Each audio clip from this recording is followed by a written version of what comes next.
के जो साथी हैं उनका हम शुक्रिया अदा करते हैं कि आप लोगों ने अपना कीमती वक्त दिए। हमारे बीच मजलिस इत्तेहादुल मुस्लिमीन के बिहार के रियासती सदर जनाब अख्तर उल ईमान साहब जो अमूर के एमएलए हैं, और आपके और हमारे इस सरजमी के जो मजलिस इत्तेहादुल मुस्लिमीन के कैंडिडेट सैफ पठान साहब और तमाम लोग हैं। तो अब अख्तर उल ईमान साहब जो बिहार के रियासती सदर और एमएलए हैं, आपके बीच मुखातिब होंगे। भाई, मौजूदा वक्त पूरे मुल्क में जो हमारा जमहूरी निज़ाम है, जमहूरी निज़ाम पामाल हो रहा है।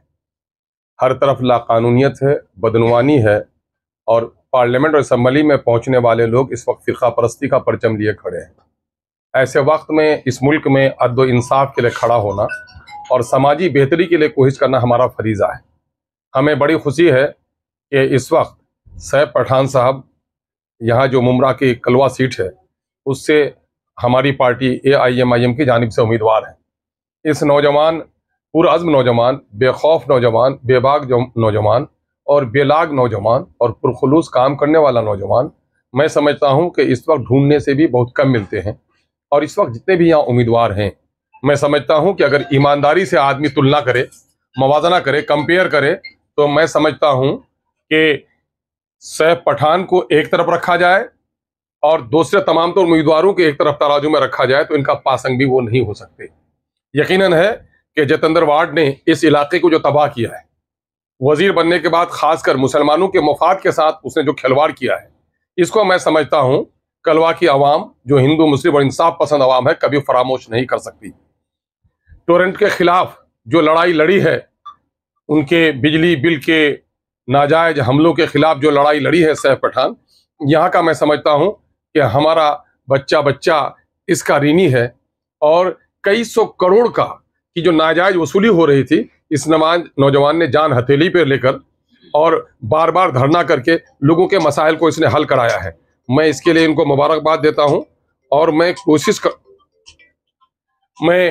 मैं ये देख रहा हूं कि जितेंद्र अवार्ड ने मुसलमानों के साथ जो खिलवाड़ किया, 2000 अर्बन डेवलपमेंट ने 2014 में मुसलमानों के लिए स्लॉटर हाउस के लिए 11 एकड़ की जमीन दी और 5 एकड़ जमीन कब्रिस्तान के लिए दिया। लेकिन यही जितेंद्र अवार्ड हैं, ये आते ही उसने स्लॉटर हाउस के 11 एकड़ जमीन में से सिर्फ 4 एकड़ में कब्रिस्तान दिया, 4.5 एकड़ में, और 5 एकड़ जमीन को जो कब्रिस्तान के लिए दिया गया था उसको इसने बिल्डर्स के पास बेच दिया। इससे मुसलमानों के हजारों लोगों के रोजगार का जो मौका था वो छिन गया और कब्रिस्तान को भी दूर कर दिया गया। दूसरा मामला है 2019 में ही आप देखेंगे कि 13 एकड़ जमीन कॉलेज के लिए दिया गया था, 1.5 एकड़ जमीन वहां पर स्कूल के लिए था, 1.5 एकड़ जमीन वहां ड्रामा के लिए और थिएटर के लिए था, हॉकर्स के लिए 1.5 एकड़ जमीन थे, और 8 एकड़ जमीन जो चिल्ड्रन पार्क के लिए था या उनके खेल के मैदान के लिए था, उसको भी जितेंद्र अवार्ड ने पूरे तौर पर तबाह बर्बाद कर दिया। यानी कि मुसलमानों का चुन चुन कर जो मुसलमानों के मुफाद है उसको नुकसान पहुंचाया। लोग कहते हैं कि इसका बड़ा रिश्ता है इजराइल से, और वो वहां जाता भी इसलिए है कि मुसलमानों को कैसे कैसे नुकसान पहुंचाया जाए। यहानत रसूल के ताल्लुक से इस नौजवान ने जो रामगिरी के खिलाफ अपनी जुर्रतमंदी और ईमानी सदाकत का सबूत दिया है, वो आप अपने मिसाल है। जितेंद्र अवार्ड ने औरंगजेब रहमतुल्लाह अलैह के साल में जो गुस्ताखी की है, उससे उसके अंदर के छुपे हुए मुस्लिम दुश्मनी को देखा जा सकता है। और इस वक्त मैं कहता हूं कलवा मुमरा के तमाम तर आवाम से, यहाँ के इंसाफ पसंद तमाम तर वोटर से, बिलखुसूस मुसलमानों से और दलितों से मैं गुजारिश करने आया हूं। बिहार और यूपी के भी बहुत सारे नौजवान जिनको मजबूरियों ने मुहाजिर बनाया और आज मुमरा के वो वोटर हैं, मैं उनसे भी गुजारिश करने के लिए आया हूं। एक जरी नौजवान जो मजदूरों के मुफाद के लिए खड़ा रहता है, मैं खुद गवाह हूं। बिहार के बहुत सारे मजदूरों के मसाइल जहां पर हुए हैं, जहां उनकी लाशों को भिजवाने का मसला हुआ है, जहां कारखानेदार ने उनको परेशान किया है, ऐसे तमाम तर वक्त में सैफ पठान खड़ा है मजबूती के साथ। इसलिए जमहूरियत में ऐसे लोगों को, जो लोग अवामी दर्द और अवामी मसाइल के लड़ते हों, ऐसे लोगों को वोट देना जिम्मेदारी है। वोट एक अमानत है, अमानत को अहले अमानत के हवाले किया जाना चाहिए। और इस वक्त सबसे बड़ी बात यह है कि मुसलमानों के नाम पर तो कई लीडर जीत जाते हैं, समाजवादी के लीडर जीत जाते हैं, कांग्रेस के लीडर जीत जाते हैं, एनसीपी के लीडर जीत जाते हैं, लेकिन मैं गवाही देना चाहता हूं, ये मुसलमान इनका नाम हो सकता है लेकिन मुसलमानों के मसाइल की वकालत नहीं करते, वो अपनी पार्टियों की जाके गुलामी करते हैं। इसलिए मुस्लिम क़यादत की इस मुल्क में जरूरत है। इस मुल्क में आगरे पिछड़े तमाम तर जातियों ने अपनी जमात खड़ी कर ली है। जिस तरह जिस्म में सर नहीं हो तो वो लाश है, जिस कौम की कोई क़यादत नहीं है वो कौम भी मानिंदे लाश है, इसलिए क़यादत की इस वक्त ज़रूरत है। हम उलमाए कराम से, जो लोग हकीकी मसाइल यहाँ के समझते हैं, हम जो समाजी कारकुन हैं, उनसे गुजारिश करते हैं, और हिंदू मुस्लिम उन तमाम तर दोस्तों से जो इस मुल्क में गंगा जमनी तहजीब को बरकरार रखना चाहते हैं, हिंदू मुस्लिम सिख ईसाई की मोहब्बत को कायम रखना चाहते हैं, एक इंसाफ पसंद नौजवान को अपना एक एक वोट डालें। इस वक्त बेइंतहा दौलतमंदों के मुकाबले में एक शख्स खड़ा है आहनी चट्टानी ताकत के साथ, वो अपने किरदार की बदौलत खड़ा है और अवाम की हिमायत की बदौलत खड़ा है। मैं समझता हूं कि वक्त का फिरौन भी हार जाता है। दौलतमंद दौलत से वोट नहीं खरीद सकता, वो मालू को खरीद सकता है, और एक आदमी अपने किरदार से अपने वोटर को मुतासिर कर सकता है और अवामी खिदमत के लिए अपना झंडा बुलंद कर सकता है। एक एक लोग साथ दें और इनको जिताएं। मैं गुजारिश करना है। अपोजिशन की बहुत सी खामियां गिना दी है, मगर सैफ पठान जी की कौन सी वो बातें हैं जिसे देखकर कलवा मुंडा के वोटर्स उन्हें चुनकर? मैंने, शायद आपने गौर से नहीं सुना, मैं कह रहा हूं कि टोरंट के बिजली बिल के खिलाफ लड़ाई लड़नी चाहिए थी यहाँ के एमएलए को, यहाँ के एमपी को, कॉर्पोरेटर्स को, लेकिन क्या जो लड़ाई इसने लड़ी है, क्या उसका एहसान तमाम तर लोगों पर नहीं गया? क्या कब्रिस्तान की जमीन की जो लड़ाई लड़ी है, बच्चों के स्कूल की जमीन के लिए जो लड़ाई लड़ी है, स्लाउटर हाउस की जमीन की जो लड़ाई लड़ी है, चिल्ड्रन पार्क के लिए जो लड़ाई लड़ी है, तो क्या ये फरामोश कर देंगी कलवा मुमरा की अवाम? मैं समझता हूं कलवा मुमरा की अवाम बालिग नजर अवाम है, इंसाफ पसंद अवाम है, कभी इसे फरामोश नहीं कर सकती। एक आदमी के पास आज कोई सियासी कुव्वत नहीं है, अपने किरदार की बदौलत और अपने पार्टी की हिमायत की बदौलत इतना काम करता है।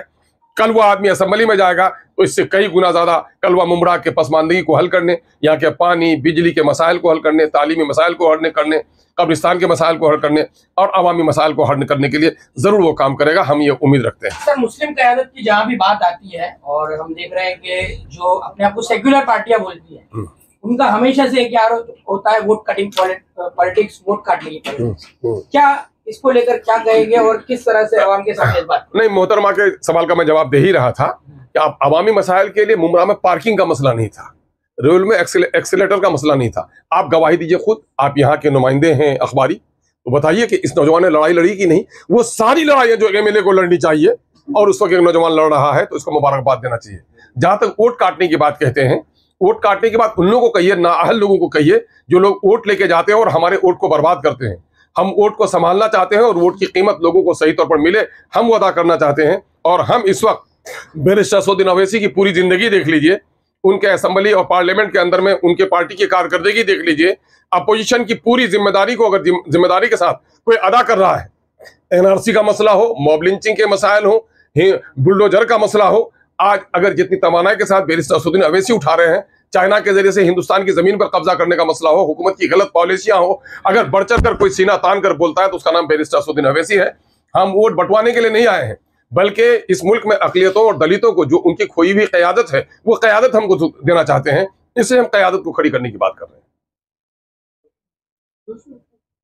एक सवाल मेरा रहेगा, आज मौलाना सज्जाद नुमानी साहब ने 2 बजे एक प्रेस कॉन्फ्रेंस की है। उन्होंने 141 कैंडिडेटों को या 121 कैंडिडेट को खुल्ला समर्थन दिया नाम के साथ, बाकायदा उन्होंने लाइव बोला है, और उसमें से निचली जात के कैंडिडेट को ज्यादा सपोर्ट किया, और उसमें 23 मुस्लिम उम्मीदवार का भी नाम लिया है। तो आपको क्या लगता है उन 23 उम्मीदवार में आपकी पार्टी के लोगों का भी नाम होगा? मैं समझता हूं कि खलील सज्जाद नौमानी साहब दामद बरकातहुम एक बड़े आलिम दीन है, और अल्लाह का शुक्र है कि और हमासर आलिमों के दरमियान में उनको अल्लाह तबारक तआला ने सियासी बसीरत भी अता की है, और समाजी मसाइल में, दलितों के मसाइल में बढ़ चढ़ कर काम करते हैं। अगर उनका बयान आया, मैं तो बयान देखा नहीं, लेकिन मैं समझता हूं कि उनके बयान गैर मुनसिफाना नहीं होना चाहिए। MIM जो कुछ काम कर रही है यहाँ पर, सैफ पठान जो काम कर रहे हैं, इम्तियाज जलील जो काम कर रहे हैं, जो काम हमारे वारिस पठान कर रहे हैं, यकसर इसे कोई फरामोश नहीं कर सकता।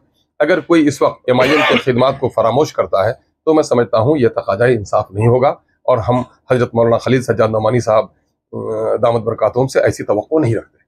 आप कह रहे हो कि मौलाना सज्जाद नौमानी के इस बयान पर हम तवक्को नहीं रखते, मगर आज जो हालात चल रहे हैं उस पर उन्होंने इसी को लेकर उन्होंने कहा कि महाविकास आघाड़ी की जो भी कैंडिडेट है उनको समर्थन करना चाहिए।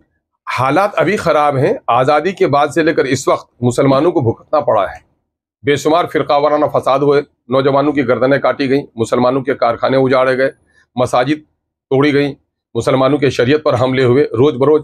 और उसकी बड़ी वजह यह है कि हमने जिसको मसीहा समझा है वो मसीहागिरी का काम नहीं करते हैं, चूँकि अमली सियासत में हम रहते हैं, हम पार्लियामेंट और असेंबली के दरमियान में देखते हैं कि जिन पार्टियों को लोग समझ रहे हैं कि वो हमारी मसीहागिरी करेंगे, आप देख लीजिए समाजवादी के लोग, ये अखिलेश सिंह हैं, यादव हैं, मुजफ्फरनगर में तकरीबन 50,000 लोग कई माह तक कैंप में रहे और बहुत ही अफसोस, दिक्कत और बहुत ही गम के साथ कहना पड़ रहा है कि वहाँ मुस्लिम बेटियों के साथ जो जुल्म और ज्यादती हुई, नौजवानों के साथ जो जुल्म ज्यादती हुई है, वो ऐसी शर्मनाक नज़ीर नहीं मिलती। और जबान नहीं खुली इन लोगों की, कभी खबरगिरी करने के लिए नहीं गए। ये हमारे हमदर्द हो सकते हैं क्या? अपनी क़यादत आप पैदा करनी पड़ेगी। मुल्क में इस वक्त जात, बिरादरी और मजहब की सियासत चल रही है। ऐसे वक्त में जिन लोगों ने अपनी सियासी क़यादत खड़ी नहीं की, उनको बड़ा नुकसान होगा। उसकी मैं तमसील दे रहा हूँ। बात काटी करूंगी, आपने कहा कि इनकी जबान नहीं खुली, मगर अभी आपने देखा गया हाल ही में जो इम्तियाज जलील साहब ने जो रामगिरी महाराज नीतीश राणे पर ये किया है, यहाँ पर आपके एमआईएम की तरफ से भी असद साहब ने भी बहुत सी आवाजें उठाई, फिर अब तक रामगिरी महाराज और ये नीतीश राणे अरेस्ट क्यों नहीं हो रहा? अरे अरेस्ट नहीं, इसी के लिए तो हम चाह रहे हैं कि हम अपनी ताकत को और मजबूत करें। हम इनको अरेस्टिंग करवाने के लिए, जिनको वोट देने के बारे में आप इशारा कर रहे हैं या मेरे खिलाफ जो दूसरे लोग लड़ रहे हैं, इनकी ताकत कहाँ खड़ी हो रही है? मेरे मस्जिदों के तहफ्फुज़ के लिए कहाँ ये खड़े हो पा रहे हैं? इन मसाइल में हम कमजोर हो गए हैं। पार्लियामेंट में इस वक्त मुसलमानों की 15% मुसलमानों की तादाद 80 से ज्यादा एमपी की होनी चाहिए थी। अगर जिस दिन हमारे 40-50 एमपी भी हो जाएंगे, उस दिन फिर ये शरारत हमसे नहीं कर पाएंगे। तो आज क़यादत की आप बात कर रहे हैं, लेकिन एक बड़ा तबका उलमाओं का, ऐसा एक बड़ा तबका जो इनकी सभाओं में जा रहा है, जज्बाती तकरीरें कर रहा है, ऐसे शौरा कराम भी आ गए हैं जो इन उम्मीदवारों की शान में कलाम बना रहे हैं, बड़ी बड़ी मनकबतों की तरह पेश कर रहे हैं, तो उनको क्या कहेंगे? क्योंकि उलमा कराम के जो बातें होती है, उनका जो गाइडेंस होता है, उसी की तरफ आवाम का रुझान होता है। भाई देखिए, इस पर बोलना जरूरी है। देखिए, फी ज़माना उलमाए हक और उलमाए सू रहे हैं, और शायरी को हम कहेंगे एक फन है वो, लेकिन बादशाहों के दरबार पर हमेशा कसीदा गोई की है। जालिम बादशाहों के दरवाजे पर भी शायरों ने कसीदागरी की है। मैं उन पर कोई तबसरा नहीं करूंगा। शायरी से और बयानात से मसले का हल नहीं हो सकता है। ये कुल्लियतन पॉलिटिकल प्रोसेस है।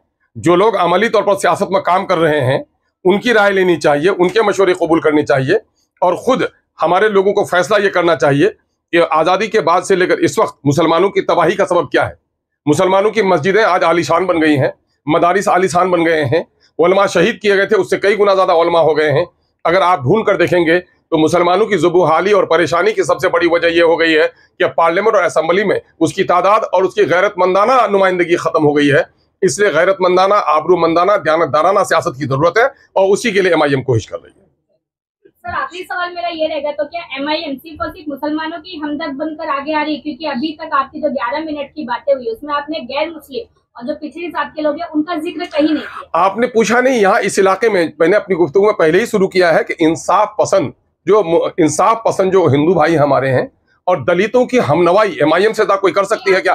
नहीं, मैं यकीनन कहता हूं, मैं हॉस्पिटल में जाके चीख रहा हूं कि डॉक्टर साहब मेरी आंख, इसका मतलब ये कि नाक मेरी नहीं है, क्योंकि दर्द इसमें ज्यादा है, तकलीफ इसमें ज्यादा है, क्योंकि मुसलमानों पर बुलडोजर जो लगाए गए, यकीनन है कि मुसलमानों पर जो जुल्म ज्यादती हो रही है, इसको कोई फरामोश नहीं कर सकता। सबसे ज्यादा हो रही है। मुसलमानों की जितनी मसाजिद तोड़ी गई, मुसलमानों का जितना कत्ल हुआ है, बिल्किस की चीख आप नहीं सुन रहे हैं, गोधरा की चीख अब भी आपको सुन रहे होंगे, जहां पर मैंने बात की है वहां पर। हाँ, यकीनन है कि दलितों के साथ भी बदसलूकी हुई है, और बड़ी तवानाई के साथ बैरिस्टर असदुद्दीन अवैसी ने पार्लियामेंट की ईंट गवाह है कि अगर वाकईतन बाबा भीमराव अंबेडकर को अगर श्रद्धांजलि देना चाहते हो, तो उसी की जात और बिरादरी के लोगों को वजीर आजम की कुर्सी पर बैठाओ। इससे बड़ी कोई वकालत कर सकता है क्या? जय भीम और जय मीम का नारा हम नहीं दे रहे हैं। आप तारीख के औराक पढ़ लीजिए। इन दलितों को, सुअर और कुत्तों को जो लोग अपने दरवाजे पे बैठाते थे और दलितों को नहीं बैठाते थे, उसको सबसे पहले गले लगाया है तो हमारे सूफियों ने लगाया है, हमारे मुस्लिम खानकाहों ने लगाया है। इसलिए हम उनको छोड़ के बात नहीं करते, बल्कि एक दावत हम और देते हैं कि एमआईएम सिर्फ ये नहीं दावत देती, एमआईएम के बेशतर लीडरों का यकीन है कि हमारे जो मुस्लिम लीडर हैं, इस संसार का खुदा एक है और सारे इंसान एक माँ बाप के संतान हैं। हम रंग और नस्ल की बुनियाद पर भेद नहीं करते, हम किरदार की बुनियाद पर काम करते हैं। और महाराष्ट्र में भी हम दलितों को लड़ा रहे हैं, महाराष्ट्र में दलितों को लड़ा रहे हैं। बिहार में भी 2 सीट हमने लड़ाया है, एक को कंचन पासवान को लड़ा इमामगंज से, और वहीं दूसरी जगह से मुस्लिम कैंडिडेट दिए हैं। हम हर जगह से लड़ा रहे हैं। एक आखिरी सवाल रहेगा, पूरा कलवा में जो है बिहार वोटर्स बहुत ज्यादा है, आप बिहार से ताल्लुक रखते हो, सैफ पठान के लिए बिहारी लोगों से जो है क्या अपील करना चाहोगे? मैं तो बिहार से चलकर आया हूँ। मुमरा के दानिशमंद जो यहाँ के मुकामी लोग हैं, उनसे ज्यादा मैं बिहार के लोगों के, मैं उनका खादिम रहा हूँ, उनके खानदान का मैं कर्जदार हूँ। मैं उनसे गुजारिश करने के लिए आया हूँ कि मेरे भाइयों जिनका बिहार और यूपी के ताल्लुक है, मैं समझता हूं कि गरीबों और मजदूरों और परदेसी मजदूरों के लिए ये नौजवान जितना लड़ता कोई दूसरा नहीं है। आपका एक एक वोट इनको डालना जाना चाहिए और इनके लिए फिजा बनाने में आप चंद रोज अपना काम मुलतवी कर दीजिए, क्योंकि क़यादत इस वक्त किसी फर्द का नहीं बल्कि इस वक्त पूरे मुल्क का मसला है कि सच्चे लोग क़यादत को संभालें। सर, एमआईएम जो है अभी